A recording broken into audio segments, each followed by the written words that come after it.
Good evening, everybody, and welcome to another exciting episode of Adventures in Truth. And I can't talk tonight.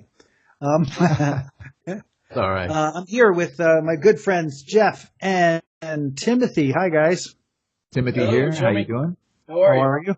Good, doing well, thank you. Good to be Definitely. here. We've had some exciting adventures ahead of the podcast. Don't know if it's about truth, but it's definitely about technology. But anyway, we're excited but part of what we're doing here is upgrading our visuals and our sound to bring even better quality to the amazing conversations that we've been having. So every week we're getting a little bit better, a little tighter, a little stronger. And past that, I grabbed the intro but have no idea what we're going to talk about. So how are you guys? What are we going to talk about? Let's find a topic. Let's see what's exciting tonight. No Wow. clues, no cues, nothing. Crickets. That was crickets. Chirp, chirp, chirp, chirp. Wow. So let's talk about alignment. How about that? Sounds great. Let's talk about alignment. I think about it a lot.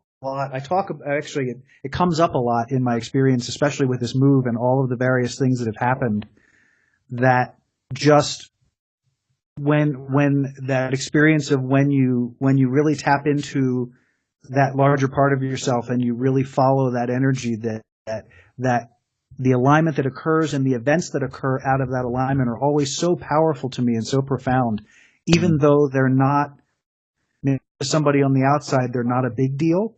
I want to share an example. I think I talked to you about this, Jeff, or maybe I talked about it last week. I can't remember, but I had an experience. This is one of many. So I'm pulling this one because to me it was so ridiculous in its kind of just giving me that you're on the right track. Everything is good. Everything is the way it should be. This is where you need to be. I was driving, and I had a passenger in my car, and I was going out toward Gold. You had a what in your car? A passenger in my car. Yeah, I was driving. I thought he said pastor. Did you? I did too. Also? Oh, did you? Wow. No. And we're both going like, Jim, what happened to you? They You may place to very bury well the be, body? but I didn't know if they were. So part of my thought process as I was driving was, I have been to Denver before when I worked for a company. I used to come here and I did trainings here, and so I had some familiarity with Denver. And one of the things that I was trying to remember was I knew where the corporate offices were pretty much, but and so as I'm driving down the 70 heading toward Golden to drop this person off, don't you know, we drive by. As we're driving by, I see the 555 off to the side on the left-hand side, and it's the address of the building, which was 555 Zhang Street. And I see the 555. I look as I'm driving. I'm glancing, and I can see the street sign, and it's definitely that's the place. That's where the corporate headquarters was. But the thing that was kind of roaming around in my head was, I used to stay at a Hampton Inn not very far from the office, and I could not for the life of me remember where this place was. I was like in my mind, trying to drive from the office to this hotel and trying to figure out where it was. So in the meantime, I'm having this little rumination in my head while I'm driving, and I take this gal to her destination in Golden, and I think, okay, I'm near where I live now, so I'm going to head toward home. I still have the app on. I'm driving down the road, and I get another hit for another ride, and it's a long ride. So I know that whoever I'm picking up is likely going to the airport, because here in Denver, those rides are generally 45 minutes to get to the airport from where I live. So Talking about an Uber drive. Okay. A Lyft. Yeah, I'm sorry. Lyft. Okay. Yeah. Okay. So I'm like, oh, cool. So I'm going to go pick up this person.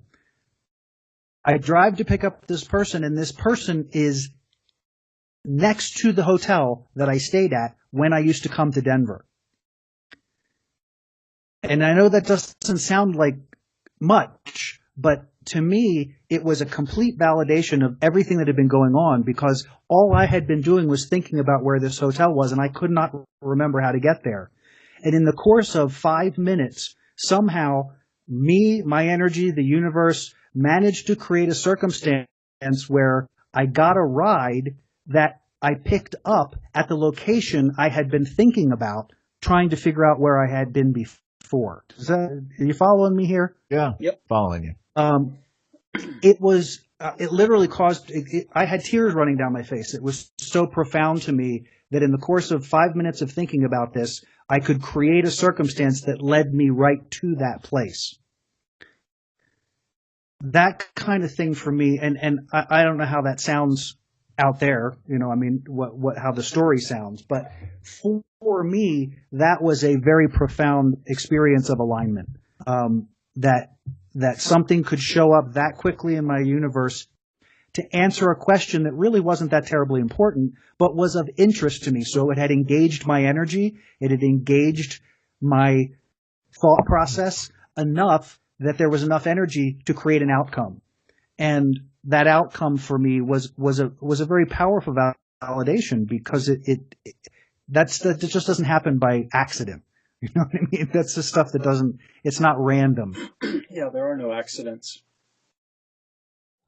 No, but so those types of things have been very consistent through this experience. But before we left, we had to pack a U-Haul box. We had to pack that box and send it to Denver. But when we left San Diego, we didn't know where we were going to be living. We didn't have an address. So I had to randomly pick an address. And we knew we were going to be in Lakewood. We thought we would be in Lakewood. Actually, we didn't know because we didn't have a place to live. So I picked a random U-Haul to have the box sent to, figuring, well, Lakewood's not that big. It can't be that hard to get our stuff once we get here. After we got here, after we signed the lease, I got the notification that the box was here. The box was 2 miles from my apartment. It was literally down the street from where I live. And it was another piece of alignment that I think is just really incredible, where I had no idea where I was going. We didn't have a home. And again, it's another one of those, to me, you create the pieces of alignment when you're following that thread, stuff shows up. And I know, Timothy, you have this experience frequently. You want things, you need things, you desire things, and they show up. You get what you need. That to me is a powerful statement of alignment, because it doesn't happen when you're not there. And paying attention to it. There's people that it doesn't seem to happen to at all, and I think that has a lot to do with the power of intention. When you get it really clear in your mind, it begins to manifest. So that's great stuff. Yeah, that's exciting. Talk about that. Talk about that more. What does that mean? Give our listeners and viewers a little more words about that. Okay, gotcha. Well, you were talking about intention, Timothy. So put alignment and intention together, if you would. Yeah, I've found that when I'm looking at my life and I'm looking at things that I'm curious about, the moment I start really getting excited about something, it tends to lead to other things connecting in a gorgeous, lovely, effortless way. When I try to force anything, it's a different scenario. But if I'm clear in my mind and I have a really strong feeling that it's something that I want, it typically appears, and that's back to your alignment, And what about you, Jeff? Well, I'm thinking about a podcast that we did several months ago, where I was doing a debrief of my experience at the Celebrate Your Life speakers training. So this would have been like early May. So I had an intention that I was going to get connected to this organization and be selected as one of the 10 awardees of a time slot in their this November Celebrate Your Life conference that was taking place in Phoenix. So there was this process of go attend the class, put together a bio, submit a 5-minute video of you teaching a subject, writing up kind of a summary or an overlay of the information that you want to teach. And there were like 100 of us at this seminar, of which 10 were going to get selected to present in November, and then get groomed and coached up on possibly being a future keynote speaker or future speaker in more of a headline, mainline venue that they have 2 or 3 times a year. So while I was there, if anybody's listened to the podcast, if you haven't, go back and listen to the podcast on me meeting up with another guy that was from Canada. And the two of us ended up never met each other before. And we had this experience where we were touching each other's faces through this guided process of the archangel, don't even remember, Umpty Frats showed up. And it was like, unconditional love. And we had this meltdown, literal meltdown experience together of what unconditional love is like. And that to me was, again, I hardly have words to describe it, but I'll definitely put that in like my top 10 experiences so far in 56 years of living on the planet. That's in my top 10. But so neither one of us got selected to be speakers in this coming November's event in Phoenix. And we watched the selection process, and we knew some of the people that were there, and we got to see a little bit of the work they presented. And it's like, without sounding judgmental or whatnot, it was just like, we don't get it. Yeah. We were both just freaking killing it in comparison to the other people that both the content, their ability to teach, the content they were teaching, their style of teaching, blah, blah, blah. Neither one of us were selected. So we had talked to each other afterwards, and I didn't have many positive things to say about my experience with Celebrate Your Life. But James was like, that was the most awesome experience he'd ever had, because it was absolute confirmation for him that we're operating in a different frequency.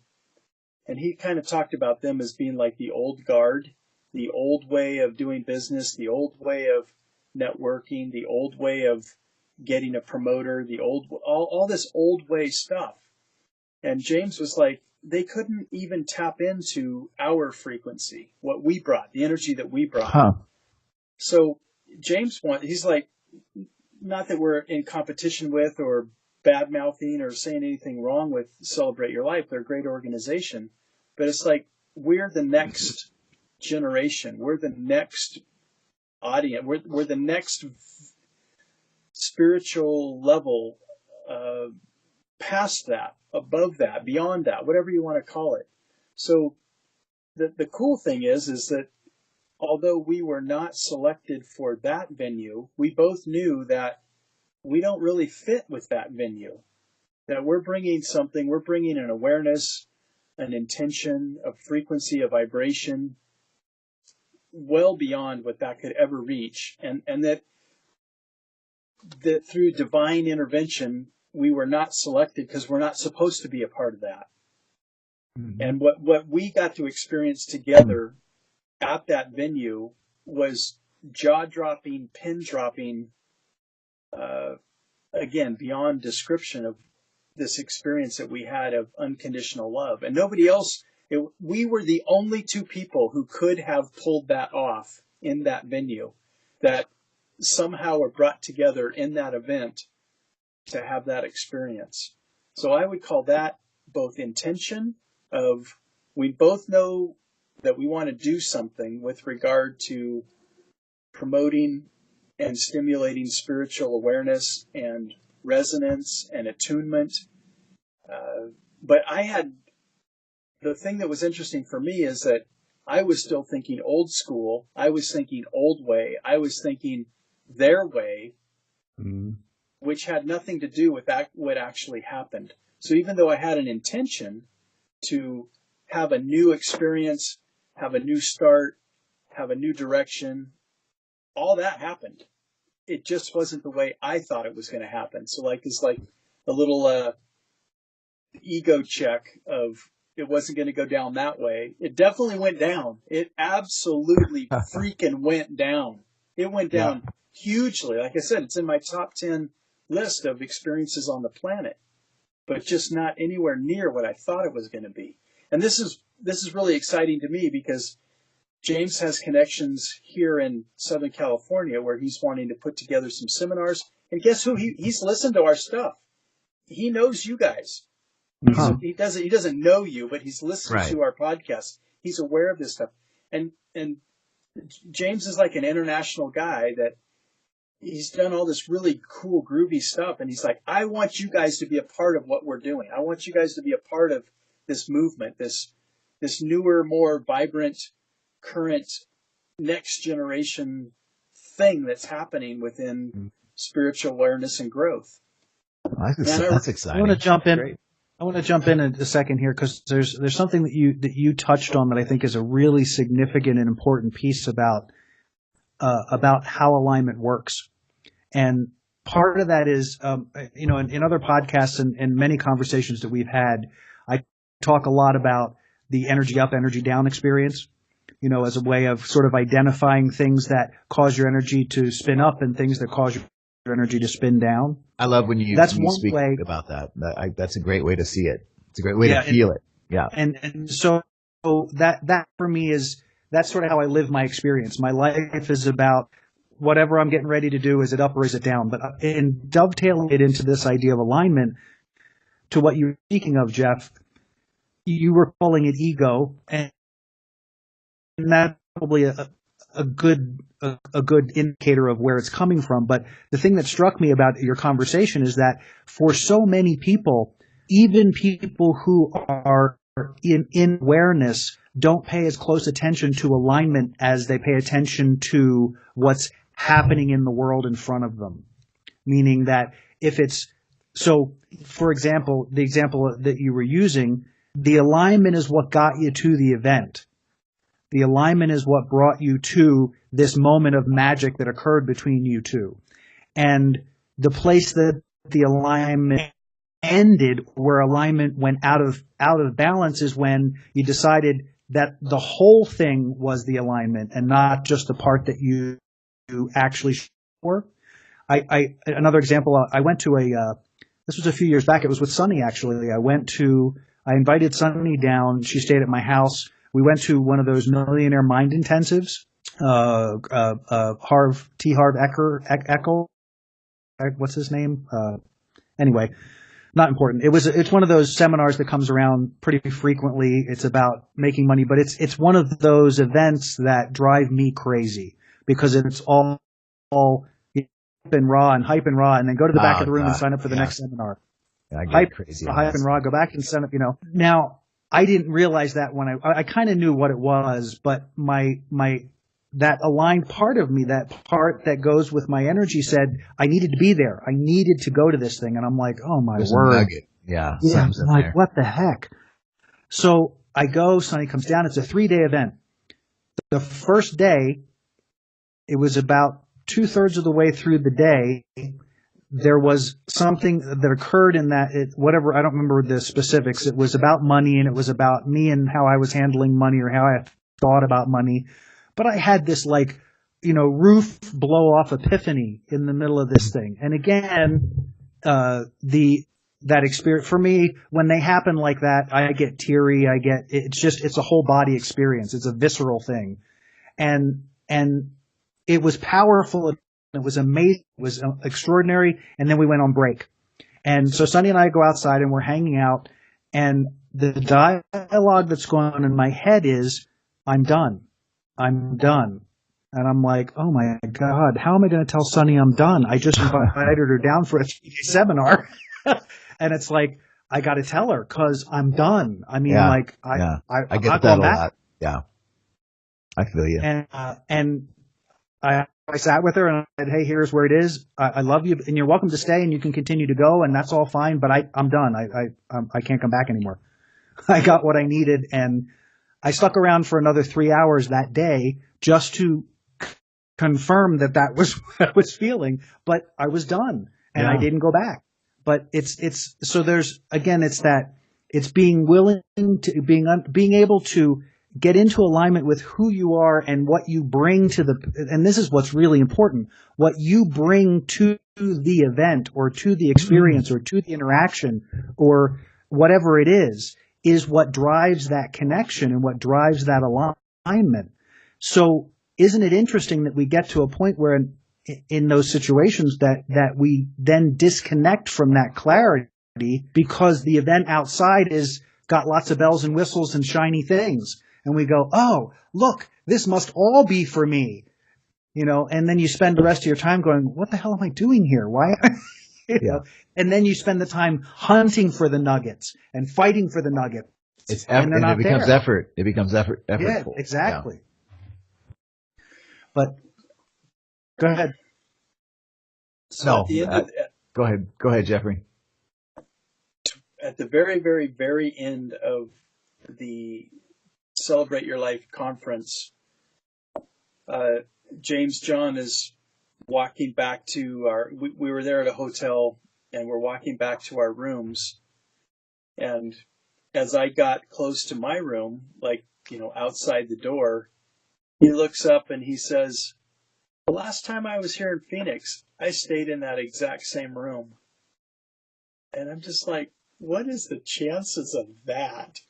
Going to a conference and meeting somebody for the very first time that's from freaking Canada, and you're in Phoenix at all of the possible hotels you could ever be at, and this guy slept in the same freaking room that I was in that night. That's just weird, But and it was just kind of like that's an energy thing. That was just like, there's still an energy signature left over from that before, and that was just kind of like, that's just strange, strange in kind of a neat way, but just again, one of those alignment things. Mm-hmm. So do you guys, what is your personal experience? Because I find, and I'm not saying, I'm not presenting this because I'm trying to, blow smoke up my own rear end here. It's more about, I know my experience, but I don't know how other people experience, so for me, those, as I was describing, when those moments of alignment come through so clearly, so powerfully, it's a very visceral thing for me. It's a whole body experience. Absolutely. It's an emotional thing. Yeah. What is it? What do you guys find that? Is you say, obviously, Timothy, there's something there for you? Similar? Yeah. And before I get to that, when you were talking about how you had tears and some of the overwhelm, like it was a visceral thing and tears came out, could you identify the feeling that was there when you were like? Absolutely. Okay. What Absolutely. Is that? The feeling, the tears came because the acknowledgement and for me, it feels like, because the visceral part of it is I feel acknowledged. I feel in that moment, the thoughts through my head were, you are exactly where you need to be. This is exactly what you need to be doing. You are so on track, it's ridiculous. That kind of feeling. And what's the feeling? What's the emotion of being in the right place? Pure joy. Yeah. Pure, unadulterated joy. Yeah. Pure, unfiltered. Like, the tears are because the joy is so big I can't hold it in my body because it's so overwhelming in that moment. I can see it in your eyes too. Yeah. There's something about it. It's just like, it gets you. But it's that, and those happen so ridiculously frequently. Yeah. And it's a good indication for me of when I am dialed in. 'Cause when they don't show up, like part of the reason I left California was I started not feeling that. Like toward the end, I started going, why do I feel so disconnected now? It was like, because my energy already knew what my brain didn't know yet. I was gone, Yeah. And so the flip side to that is that's so interesting for me is that I loved all of that. Every minute of my 10 years in San Diego, I loved being there. But the funny thing is that I don't miss it. I don't think about it. I don't go, gosh, I wish I was. I'm here. My energy. You completed the chapter. Yep. And it's done. And that's, again, that whole thing. I was thinking as you were talking of another quick story that was from the time that coming up to the weeks to coming to Denver, and the choices that we made about not finding a place till we get here, we got so much feedback continuously from people about the competitive market that Denver is for housing, and that you have to. Michael had found stuff about you had to go through some agencies to be able to submit for apartments, and it was a whole rigmarole. But you were on the fast track. Yeah. Because you're and it was a whole rigmarole. And it literally took us less than 5 hours to find a perfect place for us, exactly where I had in my mind I wanted to be, but didn't know where that was. Yeah. Again, when was it when you began trusting yourself? When did you begin? Because I think that we all have access to that alignment, to that source. Yes. But we're programmed so differently from that, right? We got such a different thing that's going on in our heads and what's being pounded from inception, really, just like the ways that we're supposed to be and ways we're supposed to frame things. But when did you start getting into your own rhythm of trusting what your body was telling you, trusting what something beyond what you'd been taught was telling you, and begin just surrendering to that? There was you too, Jeffrey. There has been for me. I can't remember a time that there wasn't that. It's in some shape or form. I don't know that I trusted it as implicitly as I do now. You weren't taught to. No, I trusted. It always ended with, regardless, I always came back to how am I feeling about this, and if I couldn't get myself to get in agreement, I didn't do it. Yeah. But now, and particularly, I think the major shift happened in going through higher brain living. That took me from dialed in to speed dialed in. If that makes sense. Reader's Digest for those listening for the first time. What is higher brain living? Well, higher brain living actually is rather than get into that particularly. Ultimately, it was about learning how to shift state. It was about learning how to identify that I was not in an expanded place, I was in a contracted place, and being able to find the tools to shift my state so that I went from a fear-based experience to an opportunity-based experience. Beautiful. And the opportunity-based experience opens up all possibilities. So ultimately, what higher brain living did for me was to clear those channels. And so now I do everything from there.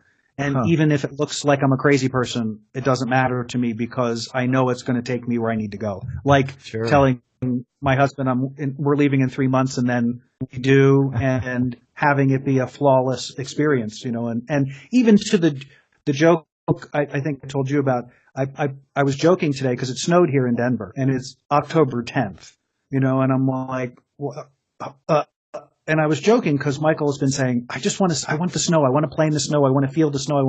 Because he's never experienced snow in real time. He's never driven in it, and so we were laughing today because I took a bunch of pictures of the snowstorm that happened today and said on Facebook, this is my husband's fault. He's been saying, I want snow. I said, so now you can knock it off so we can not have snow. So even Jeff, that, go ahead.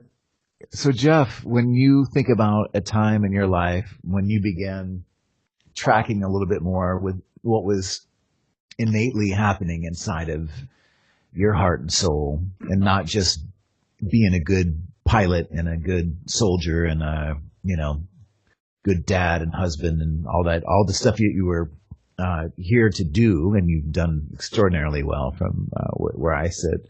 When did you begin to just say, there's something more here. There's something much bigger that's leading me beyond what I've been taught? Do you have a recollection of it kind of really settling in for you?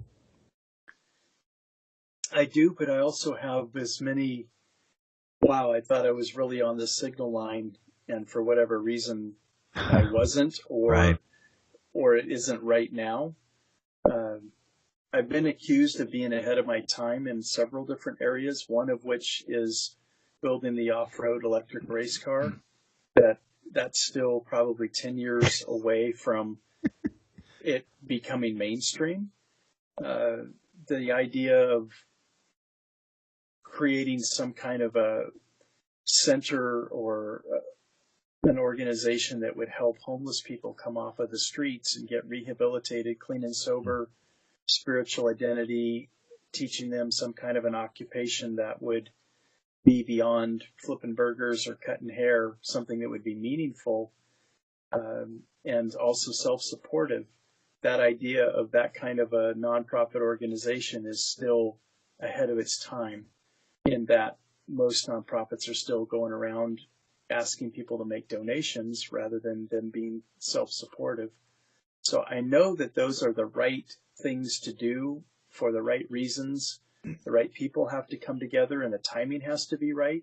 So Right. somehow I got a little bit of a snippet of this is where all of this is going, but just not yet. Hmm. So sometimes, for me, I got a little bit ahead of, I thought it could all be right now.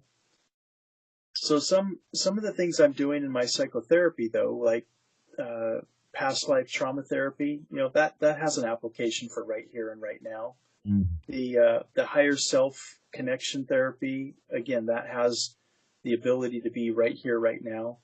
Connecting with family members that are in the afterlife, that can be done right here, right now. It's still not mainstream. So for me, somehow God, the universe, the intelligent design, the great white buffalo, whoever that is, that's out there ringing me up, is giving me kind of like some advanced signals of where all this might be going and what this might be looking like. Hmm. But for me right now, they're exciting and they're all possibilities, and it feels like the right thing to do. But sometimes I don't know because of the interest I've had and the investments I've made of time, energy, resources, money, people, all that sort of thing. Like it honestly feels like this is absolutely what I'm supposed to be doing right now, Hmm. but it doesn't monetize, or it doesn't catch on, or it doesn't become mainstream. So that part of it is like, I still question, well, why did I get the little snippet or the glimpse or the picture or the snapshot if it really wasn't ready to open up or unfold? Let's lean into that for just a second, if you don't mind. What is it Sure. about, monetizing that would give it the seal of approval that's the thing you know what I mean? Like I understand that it's nice. We live in Southern California. It's nice to have an idea of where some new funding can come from, but like, does it have to be monetized No, to be successful in your no, mind? no, Okay, it doesn't. yeah, it would That just would be be nice. it would be nice. It'd be a nice bonus. I'm with you on that. Yeah. Huh. Some of for people who don't know or haven't listened to all these different podcasts we've done, several years ago, we really were in the middle of a water crisis, a water shortage. Uh, and so the idea of an atmospheric water generator, it's not new technology, but there were a bunch of companies that built these things, and I bought one, and we used it to rehydrate our aquaponics farm. And we also then, we being some of the volunteers that I had in my nonprofit, realized that you could take an old refrigerator and you could take, say, 3 old refrigerators and cannibalize them to take parts out of them for like $25 a piece. You can get these old refrigerators and be able to take parts out of 3 to make one good atmospheric water generator that could make 15 to 20 gallons of water a day, get it right out of the air to be Wow. able to do your gardens. You could put a filter on it and drink this water Hmm. for, maybe $100 worth of parts. It's not rocket science. But doggone it, we're so used to just going to the tap and getting water where we get it.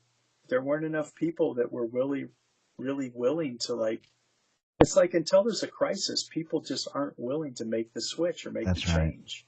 That's and right. The same thing with the aquaponics farm. We took these tilapia fish and we grew all kinds of different vegetables and things in these grow beds and took them to the farmers markets and the green venues around. And, everybody's like, oh, what a great idea. This is so awesome. But nobody bought one. Nobody asked us to go build one for them. It's and the thing about it is there's absolutely it's all organic heirloom seeds. There's no pesticides, no fertilizers, nothing. I mean, this is 100% wholesome, amazing food. Because nobody really knows where your food has been or what it's gone through by the time you buy it. When you do it yourself and you do it in an aquaponics system that doesn't require, because it doesn't grow in the ground, it grows above the ground. So you don't have to put pesticides on it. Yeah. But it's like people just down here don't want to get their hands dirty with cleaning a fish or, washing off a plant or something, or just the 5 minutes a day that it takes to maintain these systems. So I don't know. They all seemed like the right thing to do to me, but we couldn't get it to catch on.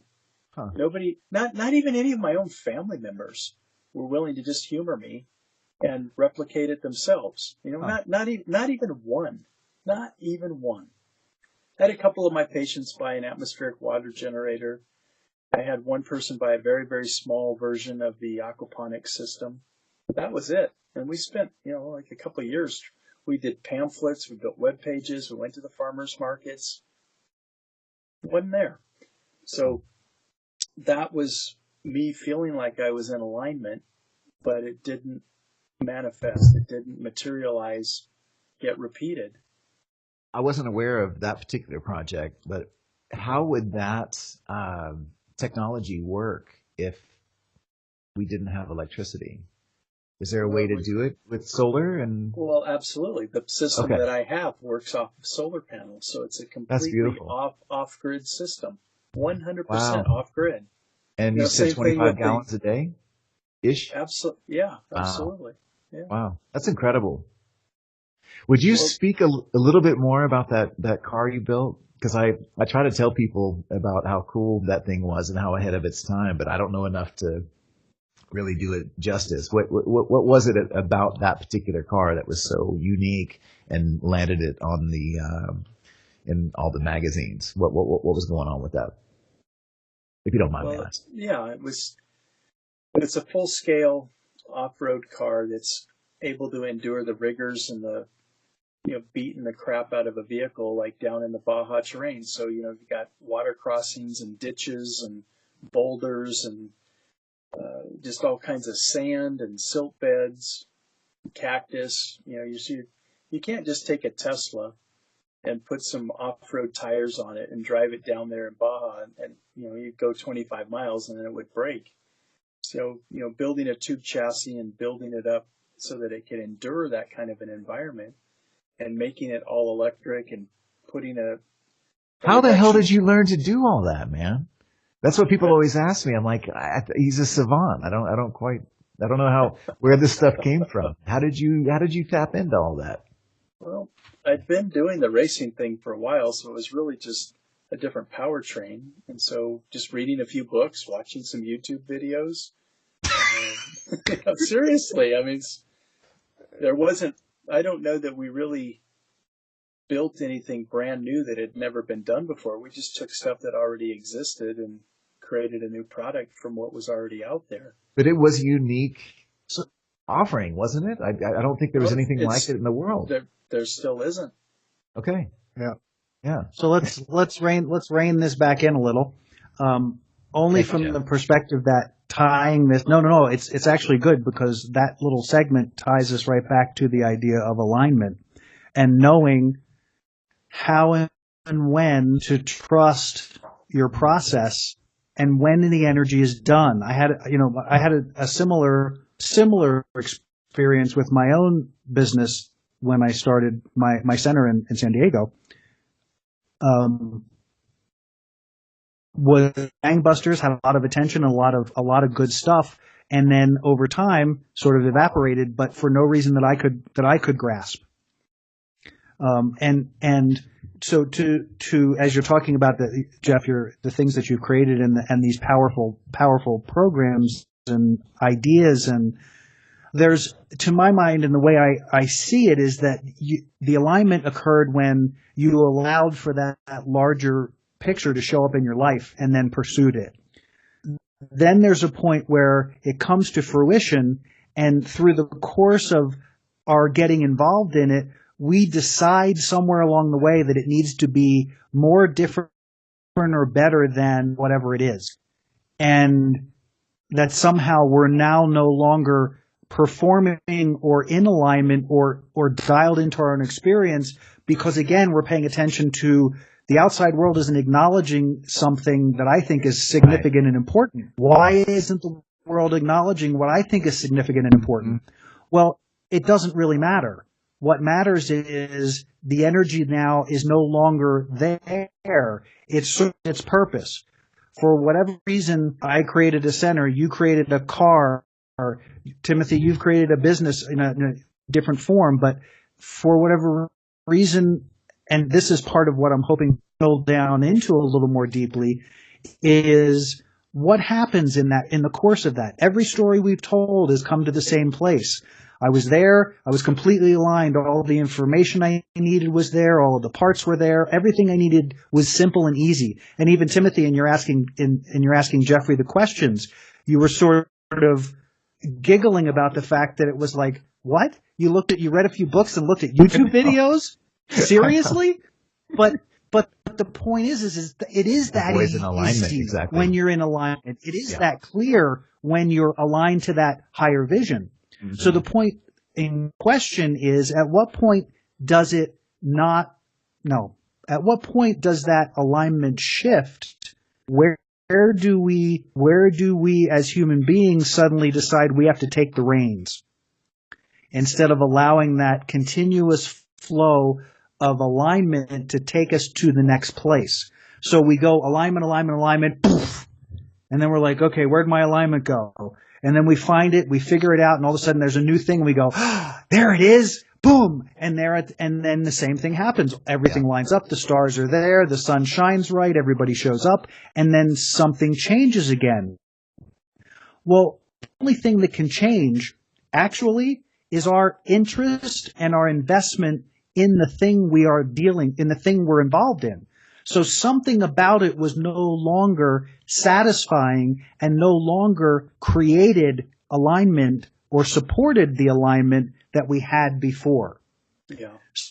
So I'm proposing that it's a change in our own energy system that we don't pay attention to somehow, because we're so attached to what we've manifested because of it. So we've got these things that we've manifested now that repeat in our history, because every time we see it, every time we experience it, we're reliving or re-engaging an old experience that doesn't exist anymore, because that alignment is no longer a part of our process. And I can say that, I mean, the example that I used about my move here, I don't miss San Diego because I took all of me with me. I didn't leave anything there. And that's been true of every place I've been. When I go back to them, there's no energy there for me. When I lived in Phoenix for 24 years, when I went back there for the first time after like 5 or 6 years, I felt like a stranger. I knew all the roads. I knew where my house was. I knew where I lived. I knew all of that stuff, but driving around in it wasn't me anymore. Does that make sense? It wasn't my place. Absolutely. So I want to kind of chew on that a little. If you guys have any thoughts about that place where we don't acknowledge that our energy isn't there now. We spun to something new. We moved to something different. And I think, and Jeff, I'm going to use your example because we've talked about this failure thing. It seems to me that there's a point where, to me, when you find that alignment and you spin up and you go there, that it takes you to the next place, the next frequency. It takes you to a new energetic, vibrational center that's broader and larger and more expansive than where you were before you started it. So at the moment that happens, we either go there, or if we go to failure, then we drop off that energy cycle we've created.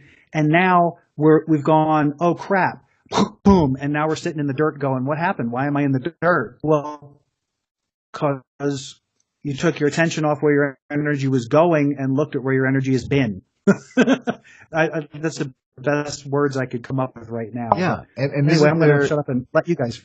Well, isn't there some resistance that we have to our own evolution? And doesn't the ego kind of try to keep us in what we know and keep us in the sameness of and so when we have opportunities to break through with our heart and our soul and have new meaning, new resonance, I think I found that the ego gets really spooked and freaks out when there's new opportunity, and especially if it has anything to do with an alignment that was happening the day before. And all of a sudden it doesn't feel like it used to feel.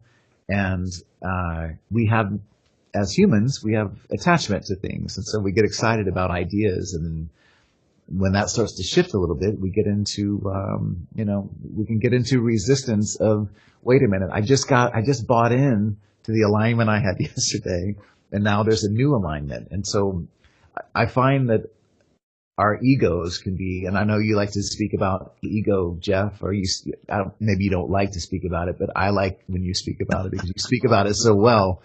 What is it about our egos that is so afraid of listening to that soul alignment?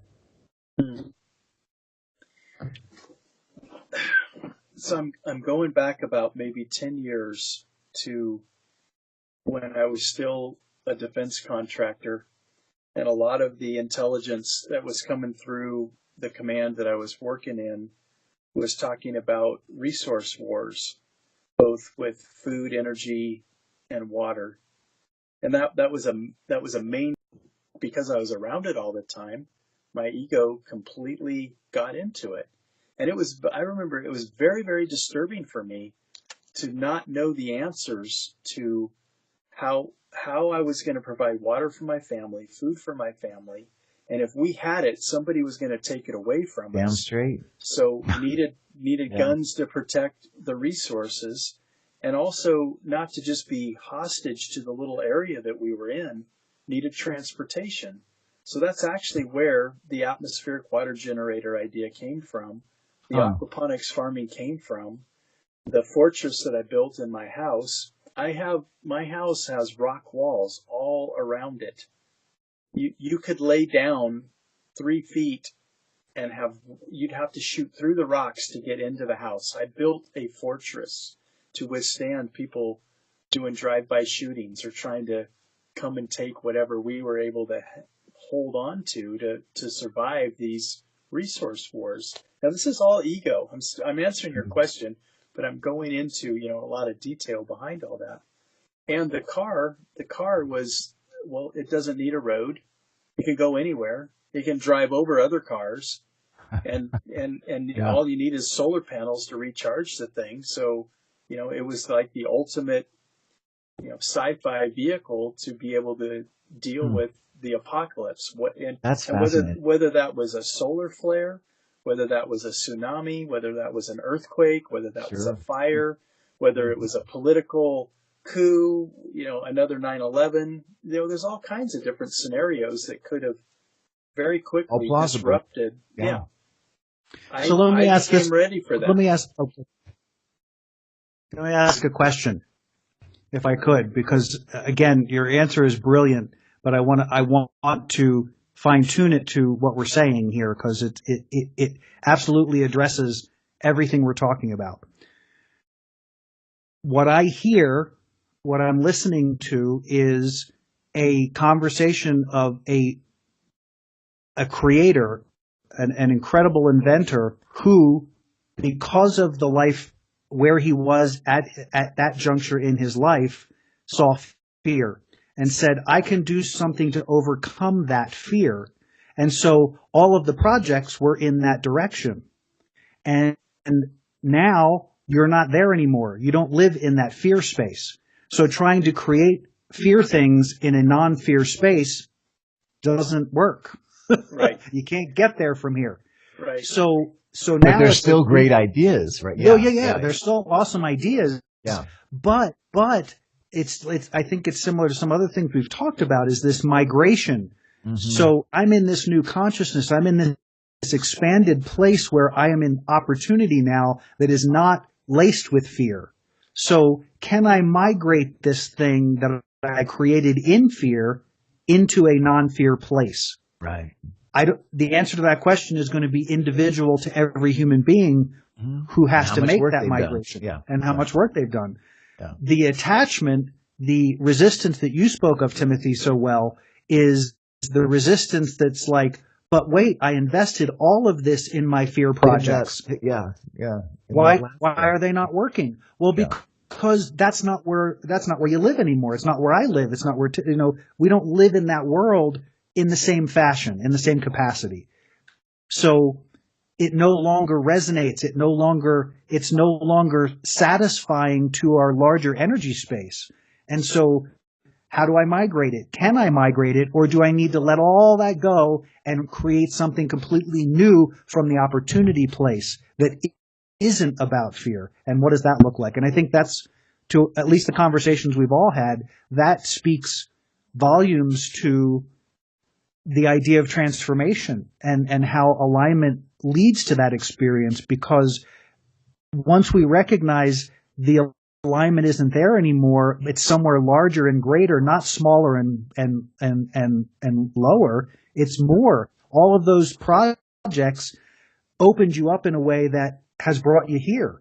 It's brought you to this new expanded place and going, now what can I create? Right? And I think it's true for all of us. I'm in the same space in my own regard, going, okay, now what am I going to, I got here. I created this amazing change in my life. Now what? And I had to laugh at myself because I was here for 5 days and I was already berating myself for not having created something. It's like, I said at one point, I sat down, I'm like, dude, are you serious? You've been here for 5 freaking days. You need to relax. But so I love this. This is great stuff. Yeah. So what I thought was a migratory path from a doomsday prepper, resource wars mentality to where I became was this idea of the transformation from that to an idea of sustainability. And you'd have to be an idiot if you didn't realize that our present way of providing energy and food and all the resources, unsustainable. It is unsustainable. You'd be an idiot to try to have a conversation to promote that. So that seemed to be the natural progression for me in a migratory path from the fear-based resources war to a sustainable lifestyle, green, renewable, all that sort of thing. So all these projects fit both models. They fit the fear-based model and they fit the sustainability model. So it still, to me, felt like I was on track. The impetus might have been different, but it still felt like I was on track in alignment with what universe wanted to do for me. And now I'm being told it's just ahead of its time. Okay, so fine. So I'll pull back from that and I'll go back to doing my psychotherapy and getting these new downloads of different ways of doing psychotherapy to help people, because there aren't enough other people out there who are really willing to invest in sustainable homes, sustainable water, sustainable food, sustainable transportation. It's just not there yet. People still want to go to Costco and get their stuff. They don't want to go into their backyard. Yeah. Were you around for that pretty decent blackout that we had? Yes. Yes.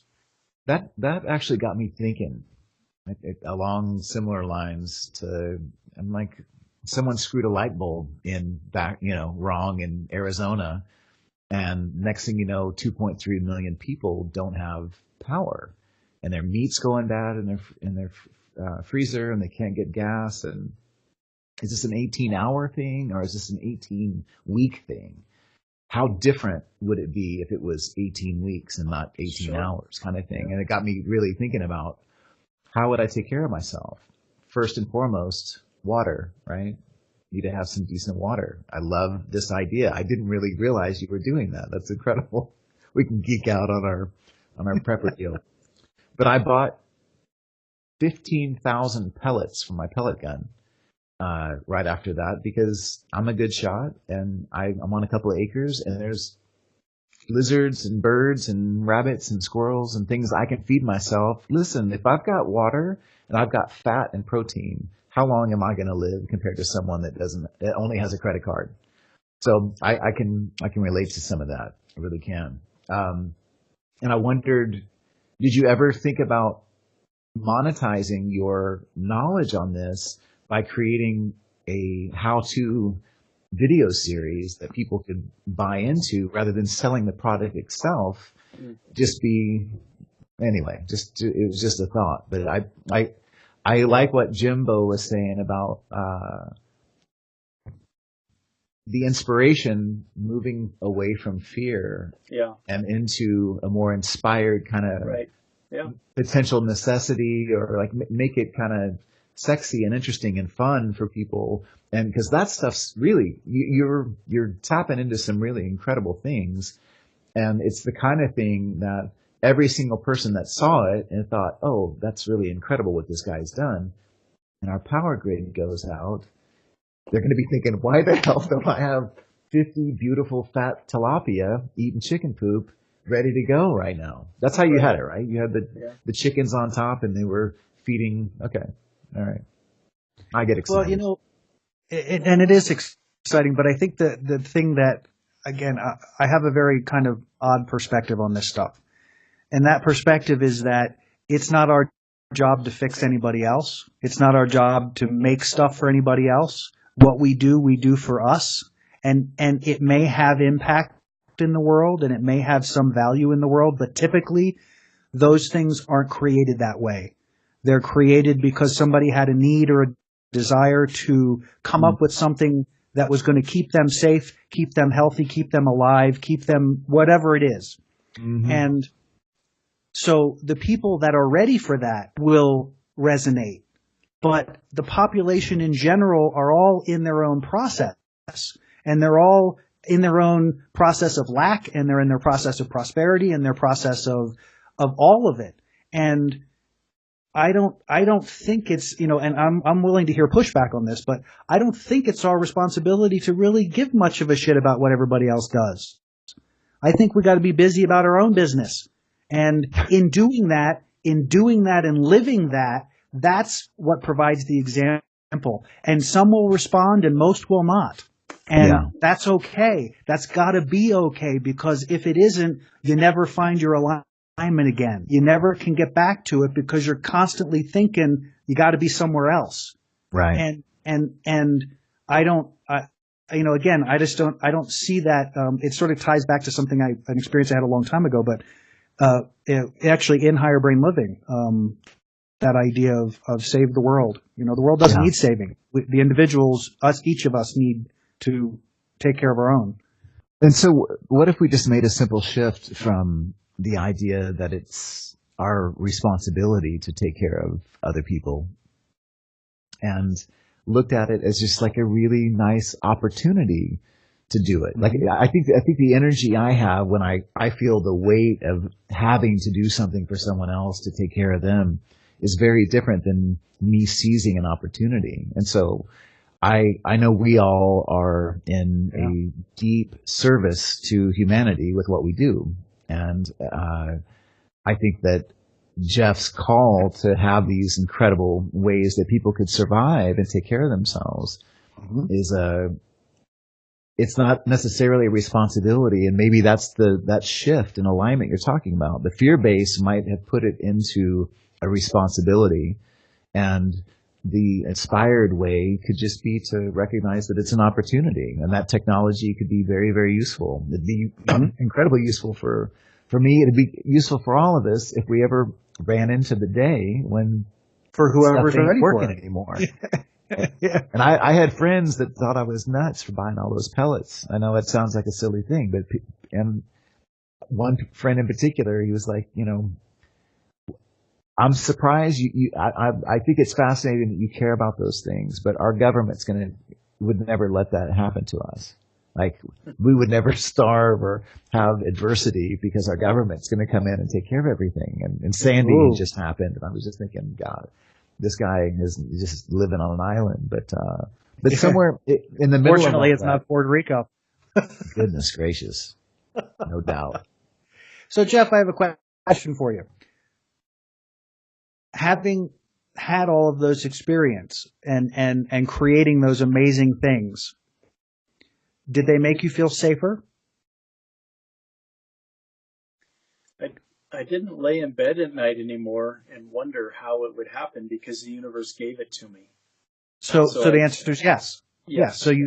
So the creation of this created a level of safety in your own experience because your experience was the crap's going to hit the fan and I want to know I'm going to be okay. This is doable. And my family's going to be okay. Yeah. Yep. All the answers were yes, it's doable. Do I want to do it? No. Do I hope it happens? No. But if it does, it's doable. But that was the old model. But the newer model that I'm into right now is like, why are we not getting our water out of the air? It's so much cleaner. It doesn't have any of the crap in it. Right. Why are we not growing our own food? You have no idea where your food really comes from. Right. You have no idea what it's been sprayed with. And people don't care. People go to Costco and get their salmon, and they have no idea what is in that stuff. But they just eat it. Oh, it's from Costco. It's got to be good. Mm-hmm. Anyway, I'll get off my soapbox. It's a good one. I mean, and it is unfortunately also a point of resistance in your experience because all of that energy is pushing against all of your creation. Why aren't they? Why aren't they? Why aren't they? I think the same thing is there's that as soon as that resistance, and I think Timothy, your point is really brilliant there, is that idea that there is a way to approach it, but it's got to be more organic to individual alignment. There's got to be a joy that comes from that offering because it fills you, because and some will take it and some won't, but it doesn't matter because you're still full. You're still, there's something missing in this conversation and I'm trying to find it and I'm not sure what it is yet. I hear the words all around it, but it's zeroing in as we talk. I have to tell you guys, in the recording, something happened and it started re-recording. So I'm not sure. We're 15 minutes into the new recording. I'm not sure what the other half is. I was looking to see if it's sitting there waiting, and once we're done, I'll be able to look and see if there are two parts to this particular deal. But my screen jumped, and I was like, "What is going on?" And then I looked, and it started at 0, and I'm like, "What?" So I'll update you on what's happening there. Well, if it's two videos, we may be able to blend them and it'll be no big deal. So, all right. Hopefully. Fingers are crossed. Well, if not, that was the reason that I got a new iPad so that we could capture this on something and preserve the whole thing. Yes. Absolutely. Yeah. Yeah. So thanks for getting us on point with alignment tonight, Jim. That was a good one. And it is interesting to see how we resonate with updates in that alignment. Because sometimes if we haven't been in a certain kind of alignment, by the way, something just came up on mine and it said 3 hours and 14. That's how long we've been on it. Okay. Yeah. But, we've been in Skype for 3 hours between all the other stuff we were doing. Yeah. But yeah, I find it perplexing to recognize how much I'm aware of attachment. And when I am faced with an opportunity for a new trajectory and a completion of a chapter that I just landed on, I was getting kind of comfortable with. I realized that I'm not nearly as pliable as things that move a little bit more like turning a barge. Like like those little ski boat turns kind of freak me out. And I consider myself relatively open and flexible, but I'm a little more comfortable with things doing the barge turn, but like that quick on a dime turn when I've been attached to another outcome that's something I'm constantly working on. And I hear that. Yeah. Can I get an amen here on that one? Amen on that one. Amen on that one. Yeah, it's actually been an integral part of this shift for me is I don't know how what I've done is going to show up here, and if it's going to show up here. I mean, I know I ultimately have control over how that looks, but as of now, have not had any real inspiration to move in a direction. And so I'm in my meditation and my process and just saying, okay, left foot, right foot, left foot, right foot. It shows up. It always does. Yeah. So, let yourself be stimulated, enjoy the time that you have and getting integrated into this new environment. But it's very easy to get into a place of resistance and wanting to push things and, which for me puts effort. Yeah. Out of a lot. Yeah. Yeah. And the moment that my list and, sorry, you might hear some coyotes. Just a little. Coyotes are going nuts. I hear them. Can you hear that? Yep, yeah. They found a puppy or something. They're just right close too. I'm going to go save a dog real quick. That's what it sounded like. It sounded like puppy food. So as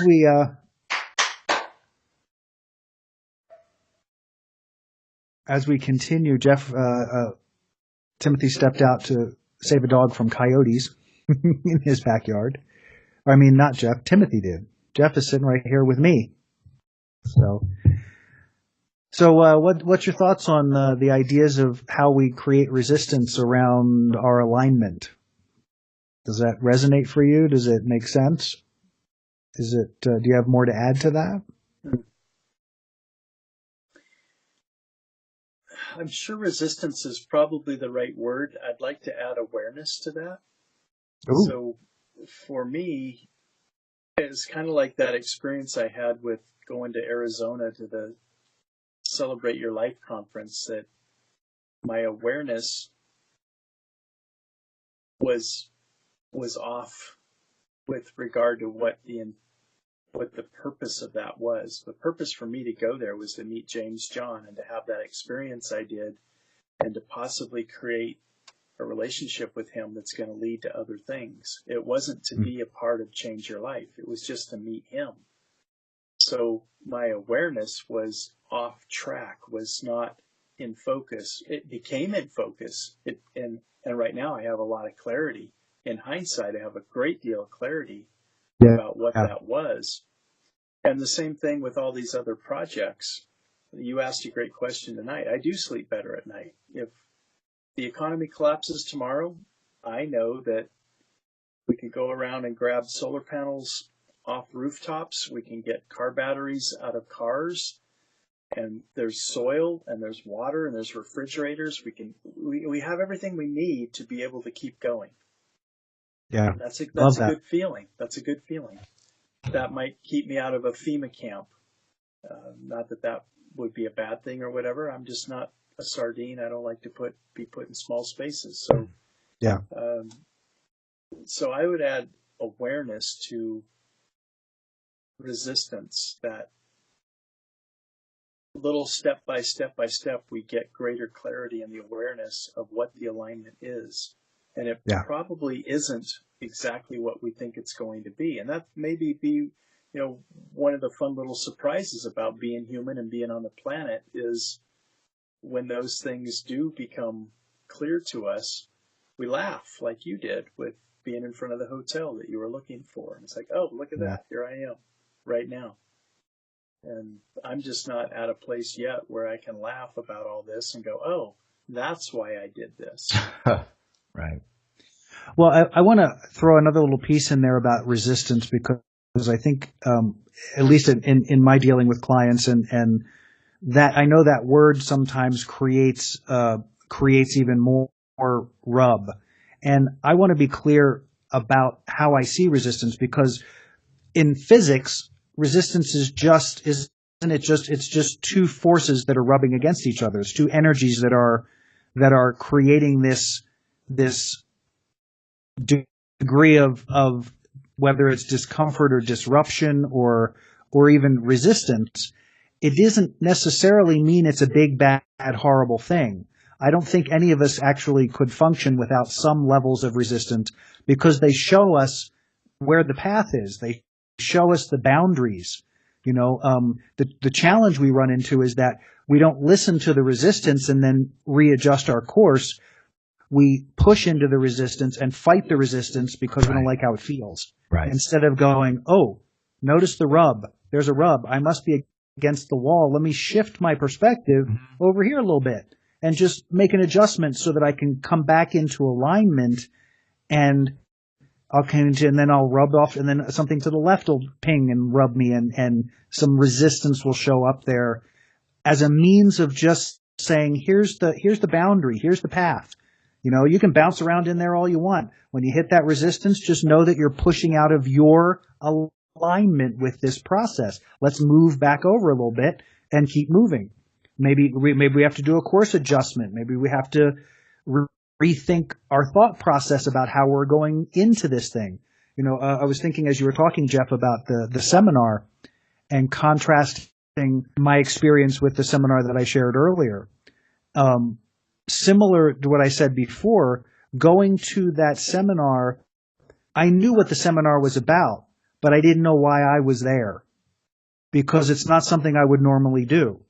So I had to approach it from a place of, where's the opportunity here? What's the opportunity? Let me just stay in a space of, let's see what happens. What's going to go on here? I don't have any preconceived notions that I'm going to go through this money seminar and know how to get rich. That's just silly to me. There's no logic there.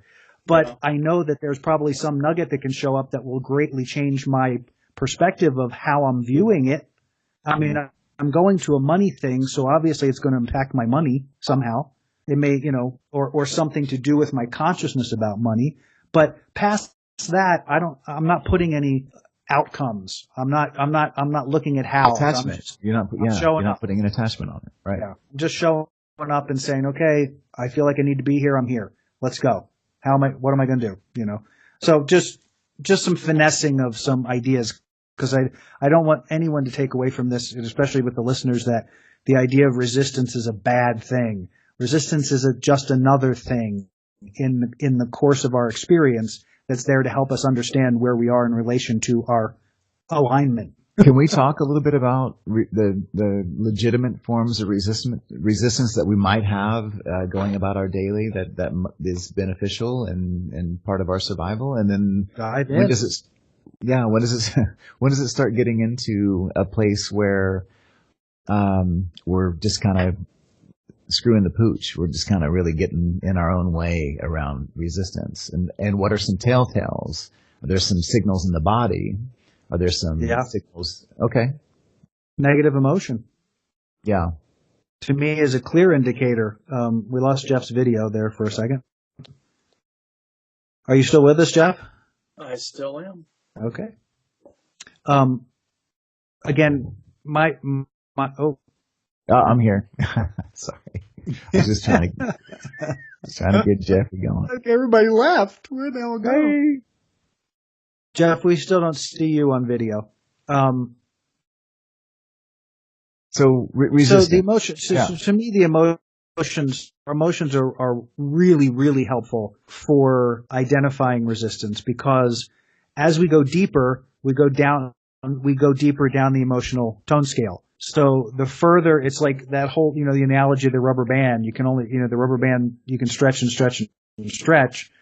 But the further away from alignment that you get, the more negative emotion you will feel, I think. So the degree, the emotional tone scale is that thing that starts at a neutral What place. is the word you're saying after emotional? Emotional tone scale. T-O-N-E. Okay. Tone scale. There are different, people call it different things. Some call it a pyramid. Some call it, it has different, but emotional tone scale is that it's the idea is that all emotion comes in a gradation. So pretended death is at the very bottom, then you have apathy, and then you have, you move up to anger, and you move up to resentment, and then you move more neutral, and then you go, and then I'm missing a lot of steps there, but sure, and then you start going into the more positive places and all up into joy and into the love expression. So, when we encounter that resistance to being in alignment, it's going to feel uncomfortable, and uncomfortable is okay. But when you stay or continue to persist in the resistance, that goes from uncomfortable to frustrating to angering to depressing to potentially apathy. Now you're stretched so far away from your alignment that you're believing your own BS. You're believing your own hype. And so migrating, but the challenge with that is that you can't go from being in a place of apathy to being in a place of joy. You have to migrate back. You have to come back through. You have to bring yourself back out of that resistance, because your system can't make that leap, because your energy, your core vibration is all vibrating in apathy. So how do I get out of apathy? Well, I got to find a little bit better feeling thought. I've got to project a little different energy. So tune into something a little more inspired, right? And then keep evolving that. And then of course, once past that midpoint, then you're back into a space of alignment that you can then start feeding momentum to, and begin to do things in your practice and in your meditation or whatever it is you do that helps keep you energetically and vibrationally connected. That's my version. Yeah. Thoughts, Jeffrey, on when to notice a sustainable, proper level of resistance and how we go about life, and then when does it, based on how you see it, when does it begin to become the law of diminishing returns? When can we know that this resistance is not working for us? Is it a feeling in the body? Is it what is it? Gas. It's gas. It's gas. Yeah. Okay. Yeah, for me personally, the resistance thing,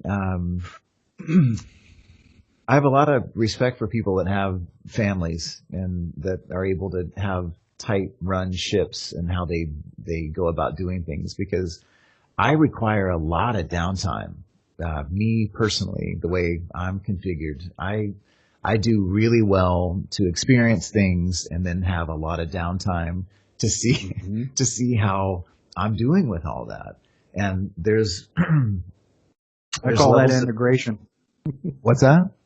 I call that integration. Yeah, and I integrating vibration. I allow myself a lot of room for integration in my life, but I think that for the listener, there's people out there that don't know themselves in a way that, and they would like to know themselves better in a way. And so what I find is that anything below my chin, up all the way down into my pubic bone, if I feel any level of constriction or tightness in that part of my body around a thought, I know that there's a trigger happening. I know my ego's involved with what's going on. And so I know that I can't trust what I'm feeling, even though I could probably paint a really compelling argument in that moment about that thing that I'm passionate about, and maybe make someone feel bad or like they lost something, or,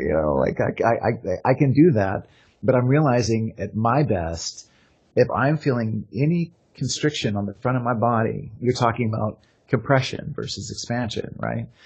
The moment I start to feel that, I know that I'm on the verge of being out of alignment, or at least I'm at the point where I can need to be checking in and become very clear on, is this a fear-based deal, or am I seeking another kind of love? Am I going for constriction because that's safe, or am I leaning into some expansion? So, does that make sense at all? Mm-hmm. Absolutely. Very much. Yeah. Good Well description. said. Yeah. Good stuff. So that was something I learned kind of late in life, is that physical feeling on the front of the body, when it gets tight, when we're in an argument or we got something going on, if we feel that way, that's a trigger. Triggers happen 20,000 times faster than a thought can process. And that is ancient stuff. It may be related to the person we're talking to. We might think that it's about them in that moment. But if I'm feeling that, that's my stuff. That's absolutely my stuff, and my opportunity just to take pause and realize that I'm experiencing a trigger. And triggers lead to a lot of resistance, is the whole point, and the resistance lead to lack of alignment. So, which means we get to learn the lesson again and again and again and again. Which ultimately is only about, how do I get into alignment and stay there? How do I, all of it always comes back to the same thing, is that I've been carrying this thought, this belief, this idea, and I've been operating out of it for so many years, it's become such a habit that it's a habit to be out of alignment. It's a habit to be halfway in and to feel that frustration all the time. So it's awesome to know that it's easy to remedy and to acknowledge, hey, finding my alignment is not hard. I just have to pay attention. Absolutely. And simply notice. We don't have to believe everything we're thinking. And we can just simply notice, right? And we can just notice that our trail wants to lead to some really staticky channels. And is that a channel that do I really want to turn that up? Or is there a more peaceful channel, a more inspired channel? I work with my clients every day trying to help them understand that they don't have to settle on where their busy monkey brain wants to take them. You can just notice that that's just, you are the observer, the conscious observer, compassionately witnessing what the ego radio is broadcasting. You don't have to like every song. You don't have to believe everything you think. So, amen to that. Yeah. Well, good. We have had a very powerful evening and productive evening of getting ourselves kind of situated here in podcast land and kind of stepping up our game, and had a great conversation about the importance and significance of alignment, which should be interesting at some point to apply this topic to the things that we are experiencing before we get on the podcast. You think? So what's seems too easy, picture? Jimbo. That seems way too easy in this picture. But that's for another day. But yeah, so many great pieces and nuggets here about finding your lane, finding that alignment, seeing the things that show up that absolutely reinforce and let you know you are there. They happen all the time. You just got to pay attention to them. You got to be willing to see them, but you can't be in alignment if you're not conscious enough to pay attention. So, indeed. And let me throw one thing in there real quick. Something I really like to work with my clients on is, and it seems to take them aback when they hear this, is I'll just whisper, what if this were all easy? Because there's this like fist fight in the phone booth with every turn of like, oh, my sister's this way, and my parents are like, what if it were easy? What if it was just an easy flow? And it's such a beautiful refresh button to filter it through. What if it were easy? I find the path of least resistance often by just asking myself that question. What if this were easy? Love it. Do I really need to say this? Do I really need to complicate it with this? My ego really wants to say this right now, but my heart just wants some peace and some harmony. So I'm just going to let that one flow. So nice. Good stuff. Well, thank you all for listening and participating in our fabulous fun time here in our Adventures in Truth. Today our truth was about talking about alignment and the ways that we are in and out, and how it's applied to our lives and our experiences. And love having these conversations with you guys, and hope that all you all out there in podcast land take the opportunity to really dig into our videos and like them and share them, and definitely subscribe to our channel. We are actively seeking more ways to expand our base here, and how to really promote this podcast in a way that we can, really reach out to people in a very powerful and direct way. So, and in the comments section, if you have anything that you'd like us to play around with, be sure and chime in. We'd be very interested and open to seeing where you guys want to go. So absolutely. Keep us posted. Great night, y'all. Thank you all for participating, and we're going to end this recording. Thanks, everybody. All right. Good night. Good night. Take care.